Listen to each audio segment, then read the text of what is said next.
Today's review is from one of my favourite breweries. It's Verdant, and this is Written in Water. It's a 6.5% IPA, but what's it going to be like? Keep watching to find out.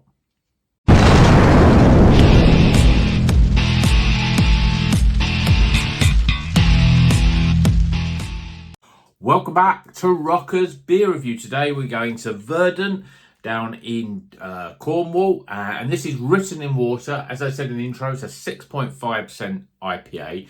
We've got Sabro on the hot side, really like Sabro, and then we've got Citra Nelson Sauvin on the cold side. I've never really quite worked out the hot and the cold and how it affects the flavours. You know, if you put Citra Nelson in the hot side and Sabro on the cold side, would you get much of a different beer? I'm not sure. If you're a brewer out there, let me know in the comments.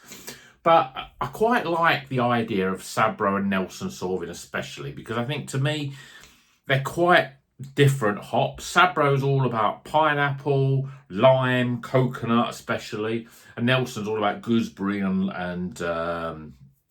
white grape and all that sort of stuff, melon, kiwi fruit, that sort of stuff. And I think when they come together, they're very, very sort of strong hops in terms of both the aroma and flavour.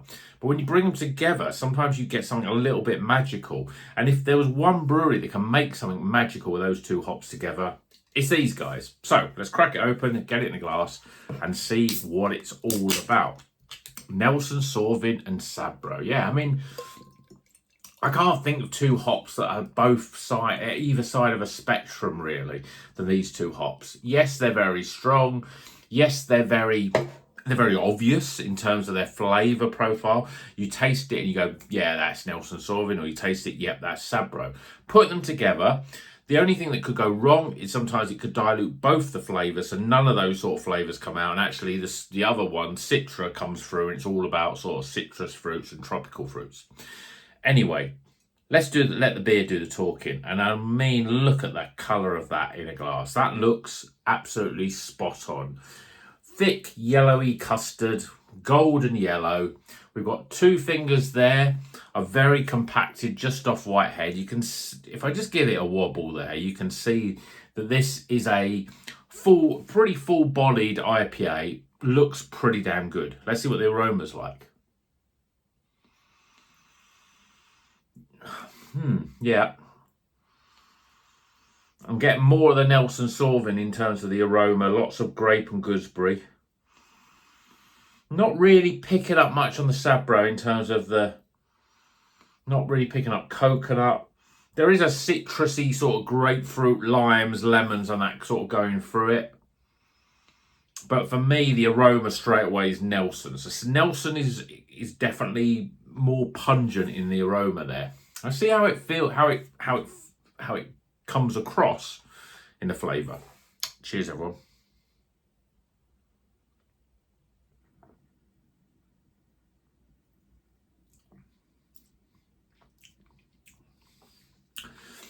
The Sabro's coming through. Oh, it's just what I wanted from those two hops. You get all of the flavours of both without either one of them dominating. Just when you think, oh, am I getting a little bit too much of that coconut, that sort of creamy mint? And you are getting the creamy mint with the Sabro here. I always find with Sabro, when I first had Sabro, it was all about, for me, it was pineapple, coconut, lime, and a creamy mint. They're the four characteristics.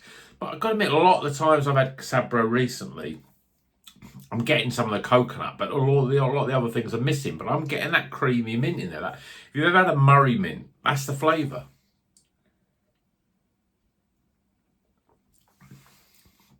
Let's start with the mouthfeel. It's smooth.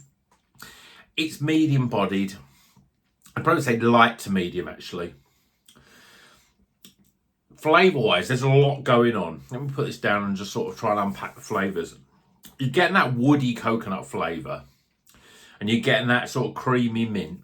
I mean, cutting through that is like, it's almost like popping in terms of flavour. Lime, which I think is probably the one sort of flavour that you could probably say characteristic of both Nelson and Sabro. So you're getting lime and citrus fruits in there. and you are getting a little bit of that sort of grape and gooseberry. But it's amazing because the aroma was all about the grape and the gooseberry, but the flavour, I'd say they were a little bit playing second fiddle to the sort of Sabro flavour. But the Sabro flavour is really, for me, spot on, because Sabro, I think for anyone is like, I've never met anyone that says, oh yes, Sabro hop is my favourite hop. I love it. I want Sabro in every beer. It is a bit of a Marmite hop, but it's also those people that love Sabro, and I would classify myself as someone who loves Sabro. Also knows it can get a little bit overpowering, and if you've had one or two beers which have got Sabro in it after the other, it's like, I've had enough of Sabro, really. Where I think the Nelson, even though that's a very strong flavour, I think it's a bit more palatable on a sort of multiple beer purpose. Sabro's a little bit different. It's a little bit different on that front. But the flavours of Sabro are coming through quite a lot, but they are held back a little bit. There's a little bit of citrus. There's grapefruit coming through. It's a really good beer. I know I wouldn't expect anything less from Verdant, but this is up there with some of their best stuff, because I think because of nothing else, they've got the balance of those hops. You're getting a hit of Sabro, but it doesn't over dominate. You're getting the Nelson. The Nelson comes in waves. It doesn't hit you up front like a lot of beers with Nelson in do. It sort of Nelson dominates. Even when you've got others, say you've got Citra and other hops in there, Nelson still is the dominant one. And the dominance is in the aroma for Nelson, but the flavour is all about the Sabro. And I would presume when you see the can, I'll show you the can, yeah. I mean, if you can see that, if you can focus that. On the hot side is Sabro, as I said, on the cold side. I would expect, because Sabro is first, when it's hot side, you think, I'm going to get more Sabro. And you definitely do in the flavour. But the Nelson and the Citra just sort of bring it back, bring more citrus notes to it, bring a little bit more of that sort of fresh green sort of fruits, bring kiwi and melon, bring obviously gooseberry and white grape. And it's wrapped up in a smooth, fairly creamy sort of mouthfeel. I really like this. This is a very good beer.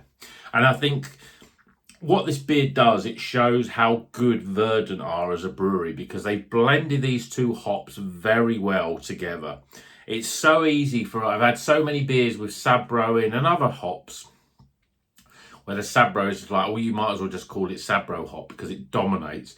But this beer has got the Sabro flavour, but the citrus flavours coming through, the Nelson's Sauvin flavours coming through. You're getting the Nelson more in the aroma. The coconut is not overly dominant. It's definitely there, but it's not overly dominant. You're getting the full breadth of that Sabro hop, the mint, the lime, the pineapple. It's all in there.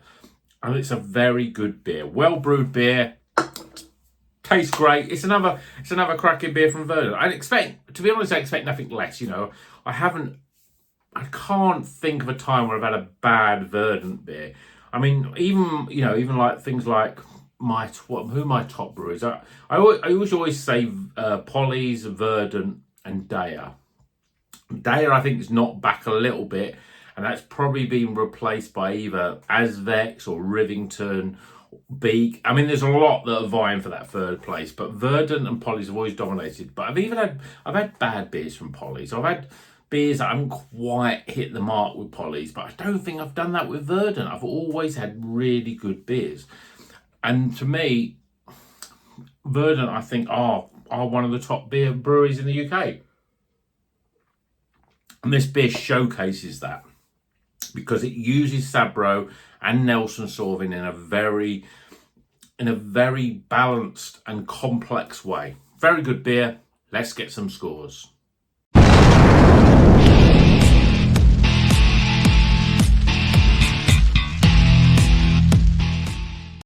Okay, the scores are in for Written in Water, Verdant IPA. We have on the hot side, Sabro. On the cold side, Citra, Nelson Sauvin. Very well balanced beer. If there's one thing, you know, if I'm going to give a sentence, it'd be like, this beer is very well balanced. It's complex, but well balanced. And I've really enjoyed this beer. So let's go through the scores, starting with aroma, appearance, flavour, value for money. I don't think I said how much it was. I think it was about £5.50. And my overall experience. Type the scores up. Well, you can't really expect anything less than a highly recommended beer with a score of. It's a good beer. It's a great beer, in fact. It's what I would expect from a Verdant beer, but I like the Nelson Sauvin and the Sabro, the way that they've used those hops together. A very accomplished bit of brewing there with those two hops. I think it's a showcase of how good Verdant are as a brewery to get those two hops singing together, working together very well. And this is a very good beer. So check it out. Written in water. If you've had it before, let me know. But let me know what you think of Sabro and Nelson Sauvin. For me, they are very, very... I can't think of two hops that I would say that are more dominant in their flavour, more easy to to identify. But yeah, that's the word I'm looking for. The two hops that you could blind identify them very easily, I think. Nelson Sauvin and Sabro. So you put them together and you think you could get a mess, but Verdant have made a very good job with that. And that's why it's a very good beer and why Verdant are one of the top brewers in the UK. Hope you've enjoyed this video. We're going to leave it there for today. I hope you've enjoyed it. I've gone on a little bit longer there, but I wanted to gush a little bit more about Verdant and the use of the Sabro and Nelson Sauvin. But let me know what you think of Nelson Sauvin and Sabro, because I think both of them are a little bit marmitey in terms of the hops. They're so dominant in their flavour that I think they need other hops to go together with them, just to sort of rein them in a little bit, and put them together and rein them both in and still make a great beer. I think it's a great accomplishment. So let me know in the comments what you think of those hops. Please give it a thumbs up if you like the video, because, you know, I try and make good videos, and I hope you enjoy the way that I'm describing the hops. I find that these YouTubers these days, they don't go into the hops as much. They don't explain them as much. But, you know, maybe you think, God, Rocky, you're talking rubbish. Sabro's not about coconut and pineapple and creamy mint. What are you talking about? It's about this, that, and the other. And Nelson Sauvin, you know, it's not about grape and gooseberry. It's about, I don't know, tropical mango. But this is what I'm getting from them. And I think I know what I'm talking about. I've done a lot of videos, and I like Nelson Sauvin. I like Sabro. I think I know a lot about them hops. I've had a lot of beers with them. But let me know in the comments what you think of those two hops especially. And there's nothing more I can say except for drink a craft beer and keep on rocking.